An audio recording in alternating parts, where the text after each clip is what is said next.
Hi, I'm Josh Bushing, here with my brother Nate Bushing, Fairly Awesome Podcast, and this is a video short for a response from the podcast. So earlier in the podcast, a couple of the guys were talking about serious comic book movies, and they were going into a kind of a hater raid on the Superman. So we can't be hating on the soups. Yeah. So I have my brother here. We're gonna have a dialogue about this. Okay. And my thoughts are, I'm a child of the '80s, and one of my big things was Superman. I loved Superman. I wanted to be Superman when I grew up, and I found out I couldn't fly the hard way. Did you jump out of a plane for that? Well, no, I jumped for the monkey bars, broke my arm. Yeah. So Slight difference in deviation. yeah, right, a little bit. Some people I jump wanted off up houses. and away. So anyhow, I loved Superman. For some reason, it clicked. So Superman Returns was several years ago when it came out, and I enjoyed it. It was kind of a throwback. There's some campiness. The story, but the campy moments, the little, I don't know, they were just little film clips of him going and saving people, and a lot of that was missed with the latest one, Man of Steel. Well, I think it probably goes back to in the latest one. They definitely have a lot more, not clean. I was almost say clean cuts, but it's like the story moves along a lot faster, right? Yeah. You know, they started off already displaced in time versus the origin story. Let's have him grow to be a man. Like they just start already he's a man, and then they kind of talk in flashbacks, right? So they have that. They were definitely tonally going more towards that, what we talked about earlier in the podcast, where it's like, oh, let's have a more serious tone.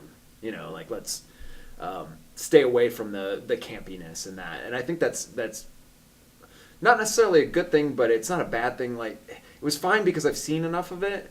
You know, like I enjoyed the original Christopher Reeve movies. You know, he's my Superman. I grew up with that too. Right. But I did like what they did with Man of Steel.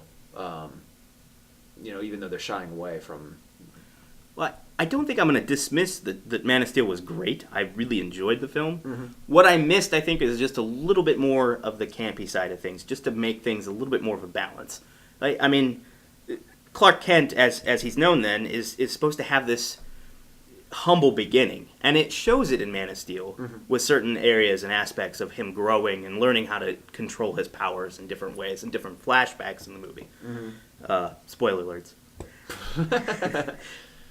But some of the big things with that, I think they're missing that wholesome moment of him being that kind of, he's that strive to be type person where like he knows he's bigger than himself and he has to act that way in order to just be incorruptible. And that's what his whole thing is, to be incorruptible, that he cannot be emo, or he can't be sad, or he just kind of has to personify the fact that he is wholesome good. Yeah, I would even say he was more angsty though. Like in this particular movie, they almost went more they almost Batman. They turned him into a Batman, with Batman. what they did to Jonathan Kent with the tornado and everything. It's just, it was very like even as a character he developed that way as well. You know, like he didn't engross that truth, justice, and the American way of life. Even at the end of the movie, I wouldn't even say he was there, because Clark Kent, in the original, or at least in the original comic books, he was very a lot of the canon campy, and he was a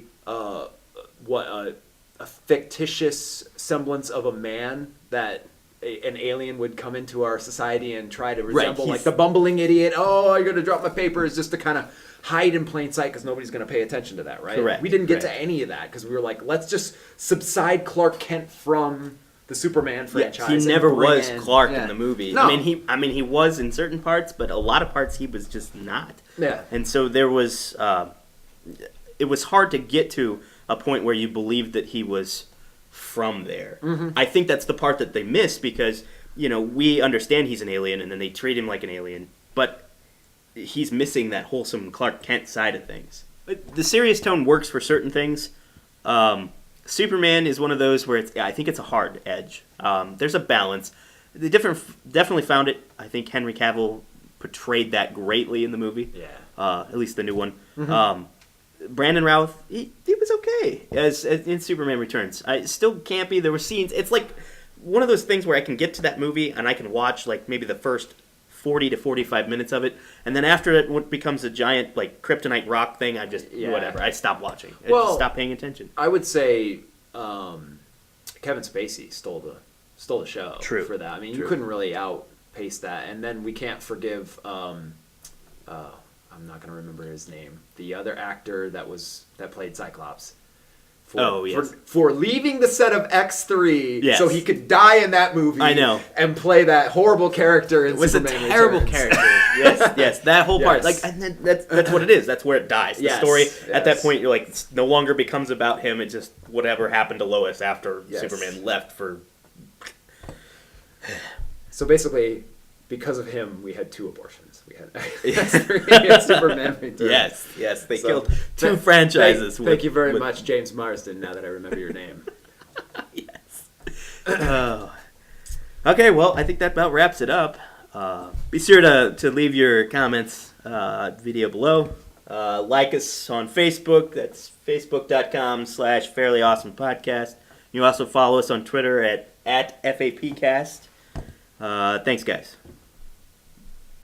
Okay. I think I'm ready. Oh. Off the watch. No watch? I don't do the watch. Not for podcast. All right. I'm doing watch. It's my wrist grabbing. Fucking, did you touch it? No. You fucking touch it. Hang on. All right. I know you want me to touch it, Ryan, but I didn't actually touch it. This is all recorded video evidence. No.